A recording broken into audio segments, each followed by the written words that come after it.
السلام علیکم دوستانو. د افغان لوبډلې د سبانۍ لوبې پیچ د هوا حالات په تلویزیون باندې ژوندي نشرات او د بریا چانس به څنګه یې ویډیو تر اخره راسره وګورئ. که په دې چینل کې نوي یاست افغان خوشحال یوټیوب چینل هم در سره سبسکرایب کړئ.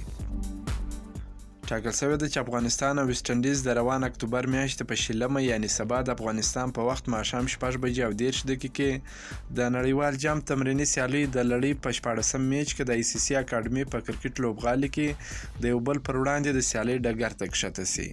ویسټ انډیز د کرن پولارد په مشرۍ د تیر نړیوال جام اتله لوبډله ده چې د روان اتلولي جام څخه به هم دفاع کوي. له یادې لوبډلې امیدونه ډیر دي، خو په خپله لومړنۍ تمریناتي سیالۍ کې د پاکستاني لوبډلې څخه ماته وخوړه. د محمد نبي په مشرۍ افغان لوبډله هم د نړیوال جام په تمریناتي سیالیو کې ښه نه ده ځلېدلې او خپله لومړۍ تمریناتي سیالۍ د جنوبي افریقا لوبډلې ته په 41 منډو وبایلله. افغان لوبډلې د یادې لوبې په لومړۍ پاڼۍ کې سیاله لوبډله تر 145 منډو راایساره کړه. په بالینګ کې مجیب ډیر ښه وځلېدی، 3 لوبغاړي وسوځول او 1 اوور یې بې له منډې ورکولو وکړ، یعنې میډن اوور یې ترسره کړ. ملي لوبډله په بیټینګ کې ښه نه وځلېده، یوازې محمد نبي و چې یو څه ښه وځلېدی. په 29 بالونو یې 34 منډې جوړې کړلې.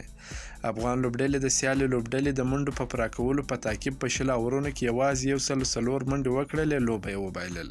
د ICC کرکټ اکاډمي لوبغالي پیچ عموماً بیټینګ ته سازګاره دی، بالرانو ته به سخته وي چې بیټسمینان له ډیرو منډو کولو څخه راګرځوي. لوبډلو ته به دویم بیټینګ کول ګټور وي. د لوبې په وخت د هوا حالات: د هوا پیژندنو ادارو د اټکل له مخې هوا به پاکه وي، د باران امکان نشته، د سانتیګریډ درجه به شاوخوا 22 وي. کومه لوبډله د ګټې ډیر چانس لري؟